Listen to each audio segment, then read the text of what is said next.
नमस्कार। कुरुक्षेत्र लोकसभा चुनाव में जिंदल परिवार पूरी ताकत झोंक रहा है। तो आज हमारे साथ नवीन जिंदल की बड़ी बहन है रीमा जिंदल जी, वो मौजूद हैं, चुनाव प्रचार के लिए यहाँ पहुंची हैं। तो उनसे बातचीत करेंगे चुनाव प्रचार को लेकर, क्या कुछ उनका कहना है और किस तरह से नवीन जिंदल के लिए पूरा परिवार जिस तरह से जुटा है, पूरी मेहनत कर रहा है, उसके लिए क्या कुछ ये कहना चाहती है। नमस्कार बहन। नमस्कार जी, मैं निर्मला गोयल नवीन जिंदल की बड़ी बहन हूँ। मैं रोहतक से आई हूँ नवीन के लिए। नवीन हम सबका भाई है जिसके लिए हम वोट मांग रहे हैं।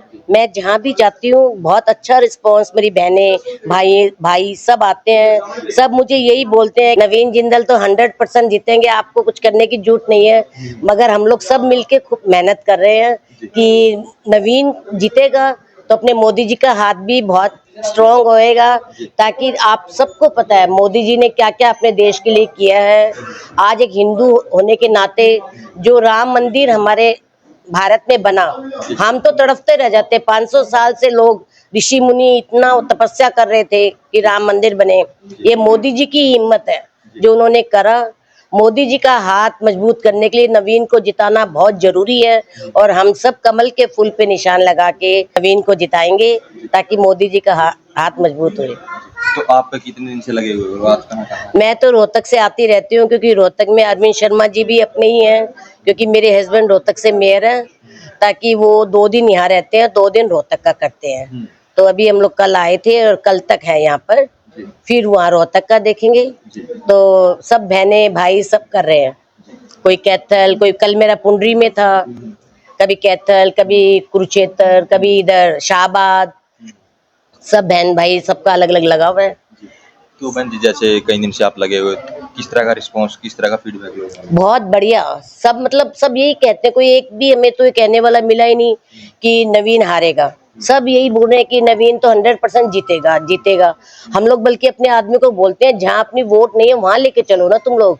तो बोलते हैं जी सबका यही रिस्पॉन्स है, सभी बोलते हैं नवीन जी तो जीतेंगे जीतेंगे। हाँ, मैं तो यही बोलती हूँ 3 लाख से ऊपर से नवीन जिंदल जीतेगा। हाँ, ताकि इतनी बहनें भाई साथ दे रहे हैं तो बहुत ज्यादा वो कर रहे हैं। तो अंत में क्या कुछ अपील करना चाहोगे आप? बस मेरी सबसे है कि जिस दिन वोट डालने जाएं सब बहनें सुबह सुबह जाके ज्यादा से ज्यादा वोट पोल होए, क्योंकि गर्मी बहुत ज्यादा है। हमें उस दिन गर्मी का बिल्कुल देखना नहीं है, ताकि ज्यादा से ज्यादा बहनें जाके अपनी पोल करेंगी। सबसे पहले वोट देंगे, बाद में घर में नाश्ता का काम करेंगे। जी, आप बताइए, आपके घर बहन जी पहुंचे हैं, उसको लेकर क्या कुछ होगा? मैं ये कहूँगा कि सबसे पहले क्या होता है कि हमारा परिवार होता है ना, परिवार की एक ताकत होती है, जी जी। वो सबसे एक मायने रखती है। और जो परिवार होता है वही एक दिशा निर्देश देता है कि हम एक ताकत होती है। और जैसे कि अब नवीन जिंदल जी अपने बड़े भाई की तरह हैं, और उनकी जो फैमिली है, जैसे उनकी वाइफ है और उनकी बहन जी है और उनका परिवार है जो लगा हुआ है, वो एक उनकी एक अच्छी जीत दिलाने के लिए कोशिश कर रहा है और ये संपन्न भी होगा। और मैं तो चाहूँगा कि ये कि नवीन जिंदल जी एक अच्छे मार्जिन से जीते। जी मैम, आप बताइए, जिस तरह से आप भी चुनाव प्रचार में लगातार डटी हुई हैं, तो किस तरह का महिलाओं का रिस्पॉन्स? महिलाएं बहुत, महिलाओं में उत्साह है और सभी चाहते हैं कि मोदी जी तीसरी बार प्रधानमंत्री बने।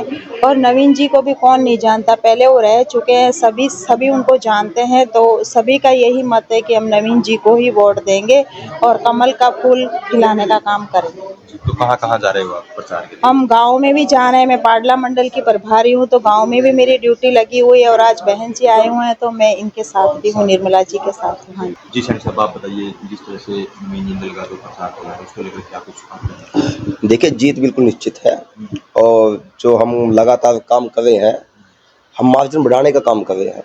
हमारी कोशिश ये है कि हमारे नायब सिंह 3,80,000 वोटों से जीते थे और 10 के 10 सीटों, 10 की 10 लोकसभा में से नवीन जी ने सबसे भारी मतों से जीतने का काम कराए थे। तो नवीन जी का किस तरह का फीडबैक लोगों में देखने को मिल रहा है? देखिए, नवीन जी हमारे लिए पुराने नहीं हैं, वो 10 साल पहले काम कर चुके हैं और जाना बचाना चाह रहे हैं और बहुत अटूट काम किए हुए हैं। बुजुर्गों की आंखें मनवाना, घर घर शौचालय बनवाना और हॉस्पिटल खोलना।